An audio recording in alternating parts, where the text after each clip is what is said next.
indiscutibles y de indiscutibles bases. Los derechos humanos son consustanciales con la naturaleza misma del hombre y ese resulta casi una redundancia de decirlo.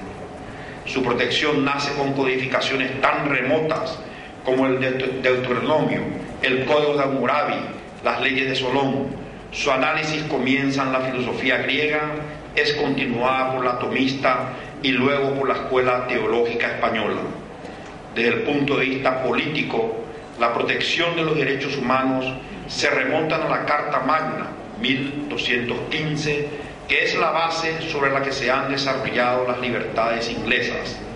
La Declaración de los Derechos de Virginia, 1776, reconoció los derechos civiles a la libertad, a la propiedad, de culto y de expresión, y la Constitución de los Estados Unidos, el derecho a la vida, honra y bienes. La Declaración de los Derechos Humanos y Civiles de la Revolución Francesa, 1189, condensa los derechos y libertades fundamentales de la persona humana. En el ámbito internacional, la 9ª Conferencia Internacional Americana, Bogotá, 1948, aprobó la Declaración Americana de los Derechos y Deberes del Hombre, y 7 meses después, con base en el artículo 1.3 de la Carta de las Naciones Unidas, según el cual uno de los propósitos de la organización es estimular el respeto a los derechos humanos y a las libertades fundamentales de todos, sin hacer distinción por motivos de raza, sexo, idioma o religión. Se aprobó en París la Declaración Universal de los Derechos Humanos. Otros instrumentos fundamentales a nivel regional son la Carta de la Organización de los Estados Americanos, OEA, la Carta de la Organización de la Unidad Africana, la Convención Europea de los Derechos Humanos, los Pactos de Naciones Unidas, la Convención sobre Prevención y Represión del Delito de Genocidio del 9 de diciembre de 1948, que entró en vigor el 12 de enero de 1951. Paraguay firmó el documento el 11 de diciembre de 1948 y lo ratificó el 3 de octubre del 2001. Los derechos fundamentales de los seres humanos son consecuencia de su propia naturaleza, la de ser hombres. El hombre es ontológicamente persona en el sentido de que, de acuerdo con su razón, se pertenece a sí mismo y es capaz de dominar sus propios actos. Eso significa que la persona es un ser libre. Jurídicamente el hombre también es persona, es decir, sujeto de derechos y obligaciones. La persona en cuanto hombres y la persona en cuanto ser ante el derecho son inseparables. El hombre es sujeto de derechos y obligaciones por ser hombre. El derecho positivo reconoce esa condición, no la crea. Con esta breve exposición de ideas, doy la bienvenida a todos al Congreso Nacional de Derechos Humanos y les deseo un buen resto de la jornada. Muchísimas gracias a todos.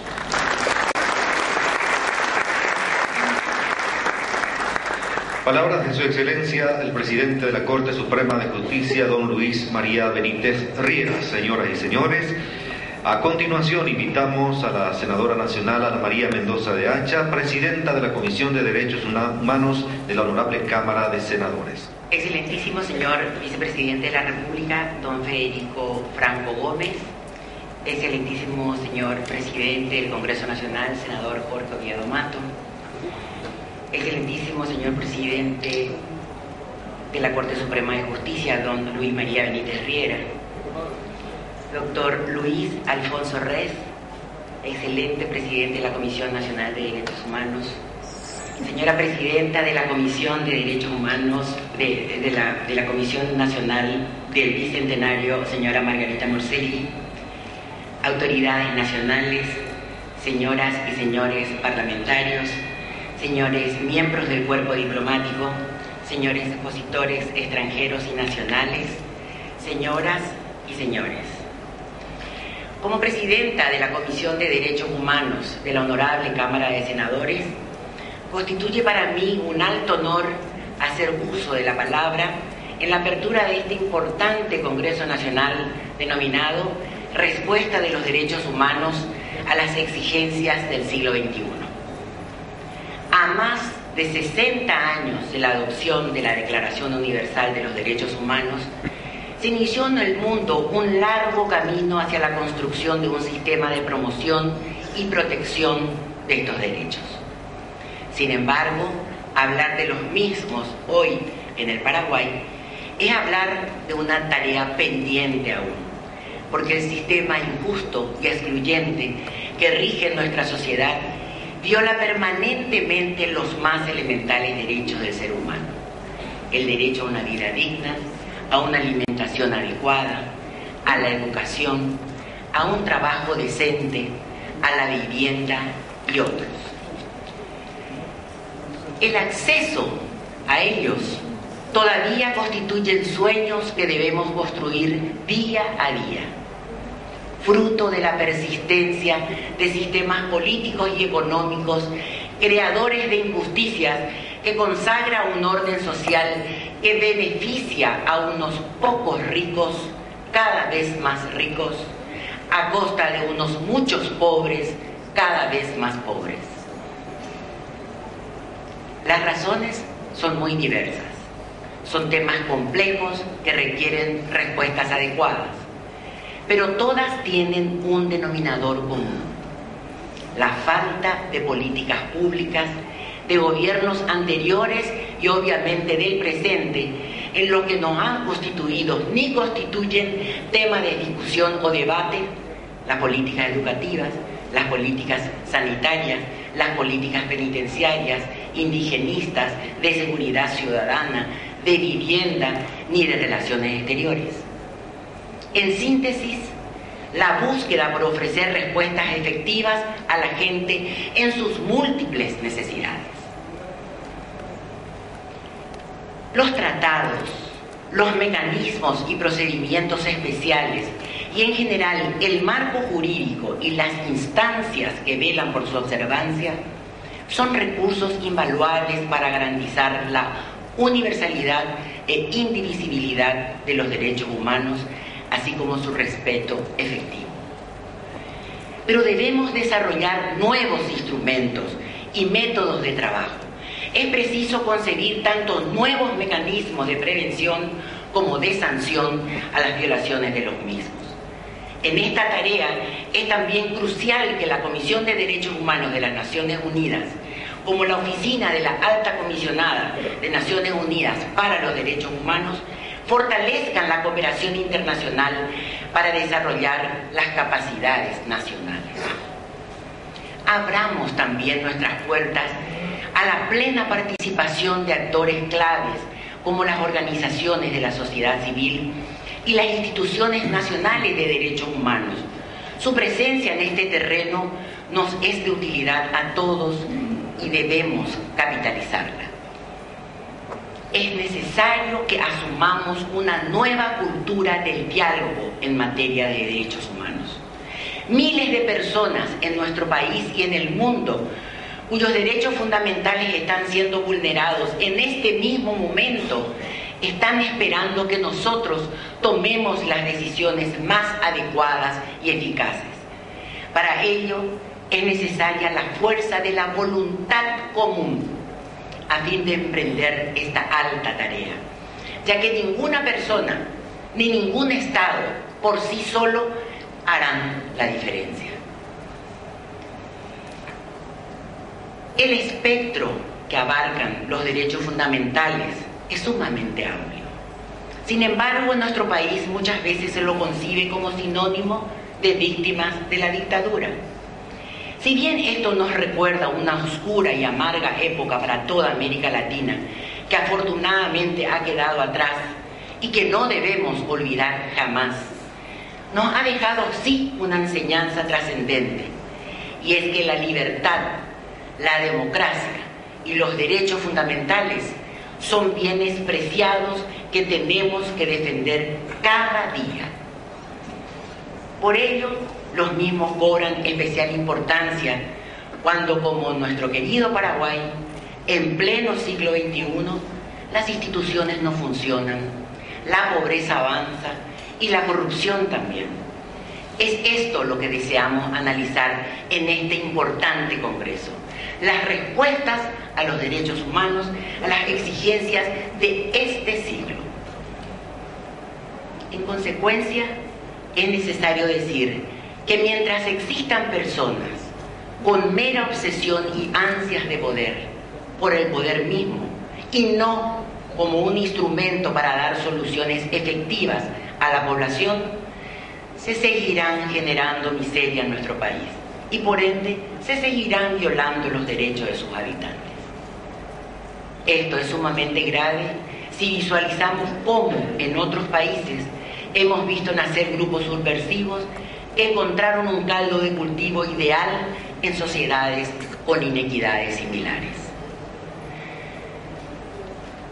Señoras y señores, solo me resta reiterar mi compromiso personal con los propósitos y principios de la Carta de las Naciones Unidas, con las víctimas de violaciones a los derechos humanos y con ustedes, convencida que lejos de amilanarme, la situación me obliga a redoblar esfuerzos en la educación y promoción de los derechos humanos.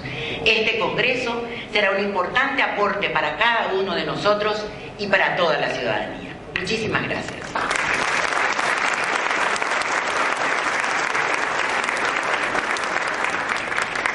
Fueron las palabras de la senadora Ana María Mendoza de Ancha, presidenta de la Comisión de Derechos Humanos de la Honorable Cámara de Senadores. Damas y caballeros, a continuación vamos a escuchar el discurso de alguien que ha conocido la tortura, el exilio, la persecución y el destierro de parte de los gobiernos autoritarios y totalitaristas desde el año 1940, de alguien que fue detenido 109 veces desde la dictadura de Trotskista y 12 veces por defender de forma inclaudicable los sagrados e inalienables derechos humanos. Con ustedes, el profesor doctor Luis Alfonso Rezo. Ilustres miembros de la mesa de honor, distinguidas autoridades, todas, cuerpo diplomático, fuerzas armadas, policiales, amigas y amigos. Quisiera destacar solo la importancia de los derechos humanos. Después de escuchar tan brillantes posiciones, no querría reproducirlas porque han sido tan claras, tan impactantes. Voy a comenzar diciendo, como me preguntaba un campesino, maestro de derechos humanos, profesor, son facultades propias del hombre, inherentes a su naturaleza. No son, por tanto, concesiones graciosas de Estado u organismo alguno, sino exigencias de esa misma naturaleza, mediante cuya vigencia el hombre se realiza en su dimensión individual, social y trascendente. Constituyen patrimonio de la humanidad, trascienden el tiempo, el espacio, por consiguiente son universales, son indivisibles.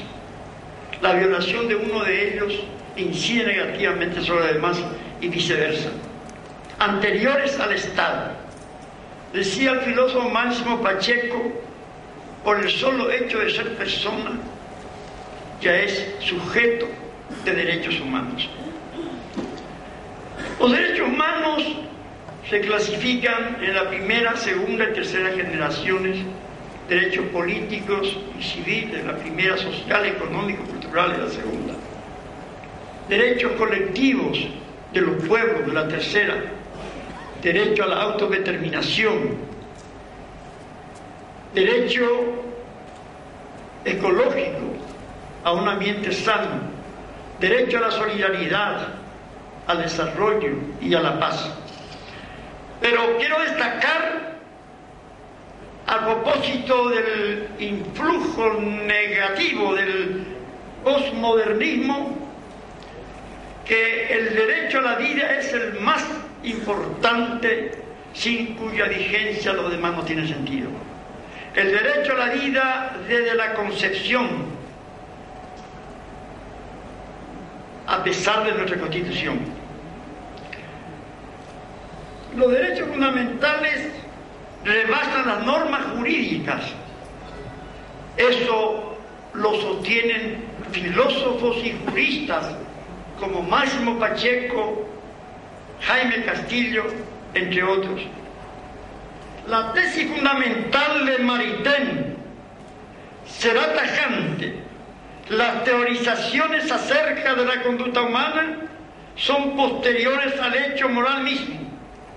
Esto refiere a una forma de razón precientífica o espontánea. En esta razón precientífica se encuentra un cierto tipo de conciencia moral que se brinda como resultado de la historia de las experiencias trágicas y agradables de los seres humanos que se han ido acumulando. Es a partir de ella que surge en una instancia posterior la especulación sistemática. Es en ese campo de la razón espontánea donde debemos buscar la fundamentación de los derechos humanos. Pero ¿qué significa la conciencia moral espontánea de la humanidad?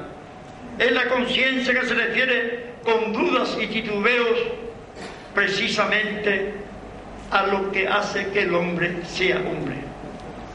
Es la conciencia de la conformidad con la dignidad del hombre. Es la que llevó a los formuladores de la Declaración Universal de los Derechos Humanos a un consenso que no era claro en terrenos de razón discursiva. Así es donde se encuentra la noción de naturaleza humana y su correlato, la ley natural.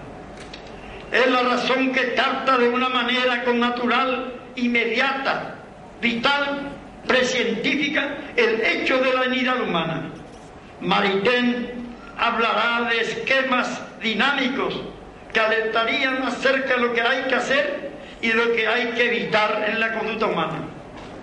No obstante esta inmediatez, esta captación connatural es difusa, oscura, ya que el resultado de su conocimiento no se encuentra totalmente formulado. Entonces, eso que se había captado en forma oscura se especifica de una manera precisa, en virtud de la tendencia de la inteligencia a ejercitarse plenamente en su actitud conceptualizadora y razonante. Esto yo lo escuchaba de boca de Maritain en la década del 50, cuando dictó un ciclo de conferencias sobre los derechos humanos, uno de los redactores principales de la Declaración Universal de los Derechos Humanos.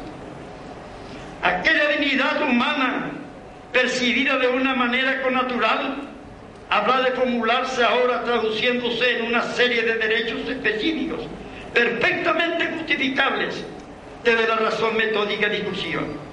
Esa es la razón de nuestro naturalismo. Existe una naturaleza humana cuya mayor excelencia y realidad ordenadora es su dignidad. Esa dignidad es perfectamente conocible y es formulable en términos científicos. Esta formulación será traducida luego en derechos, los derechos fundamentales de los derechos humanos. Tienen tres fuentes. Una ética que corresponde a la etiología, otra histórica, los hechos que se suceden a través del tiempo, y otra ético-jurídica que corresponde precisamente a una teoría que además de su noción histórico-sistemática es una realidad histórico-vivencial. Si bien en la antigüedad ya existía un esbozo de conciencia generada por realidades dramáticas y circunstancias adversas, sin embargo, la conciencia clara y universal de tales derechos es propia de los tiempos modernos. No obstante ello, como ya hemos dicho, es oportuno observar importantes antecedentes como ser, por ejemplo, la Magna Carta Libertarum, 1215, la Magna Carta inglesa concedida por Juan Sin Tierra, el decreto de Alfonso IX en la Corte de León, 1188, la Constitución de Ávila, 1521, el Habeas Corpus, 1679. Los derechos del hombre, en tanto intersubjetividad de autodeterminación del individuo, son derechos de la autodeterminación de las sociedades. Por ello hablamos de autodeterminación de los pueblos o de su transgresión. Los derechos individuales y comunitarios se reclaman mutuamente. Como una moneda no puede tener solo una cara. Soberanía de un hombre sobre su propia vida y soberanía del pueblo sobre su propia historia, su propio caminar, son las dos caras de esta moneda. El único sujeto, por tanto, de los derechos humanos es el hombre, como persona, sustancia individual de naturaleza nacional, autor de sus propios actos, escultor de su propia personalidad, protagonista de su propio destino y sujeto de la historia. Así concebida la persona, tiene también como característica su intransferible dignidad, fuente de todo derecho. Los derechos humanos se promueven solamente en el marco de la democracia, como a la vez correlativamente la democracia solo es posible mediante la vigencia de los derechos humanos. Sí, solo es posible la promoción de derechos sociales, económicos y culturales, merced a la observancia de los derechos políticos. Y los derechos políticos son efectivos gracias a la implementación de los derechos sociales, económicos y culturales. Hemos de compartir por oportuno palpitante actualidad el pensamiento de Alfred Smith, según el cual hay que curar los males de la democracia. En tal sentido cabe pues reiterar nuestro pensamiento. Para una comunidad cobijada bajo la bandera del supremo ideal de libertad y justicia social, afirmamos el principio de la economía humana, es decir, la economía al servicio del hombre, la economía solidaria que satisfaga las acuciantes demandas del pueblo, un desarrollo de la cultura y promoción de los valores, un creciente avance de la tecnología y de la ciencia en el ámbito del bien común.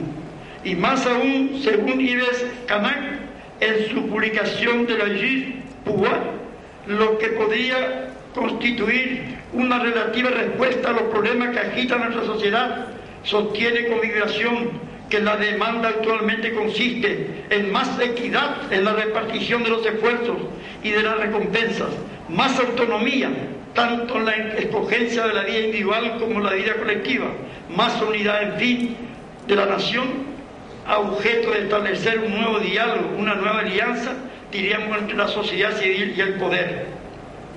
Sin embargo, ella es mucho más.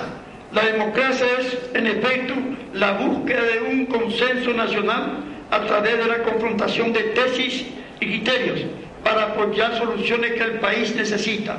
Es la disposición a provocar los grandes encuentros de opinión a partir de ideas, a veces muy diferentes. Es el medio de hacer llegar los ideales de la democracia.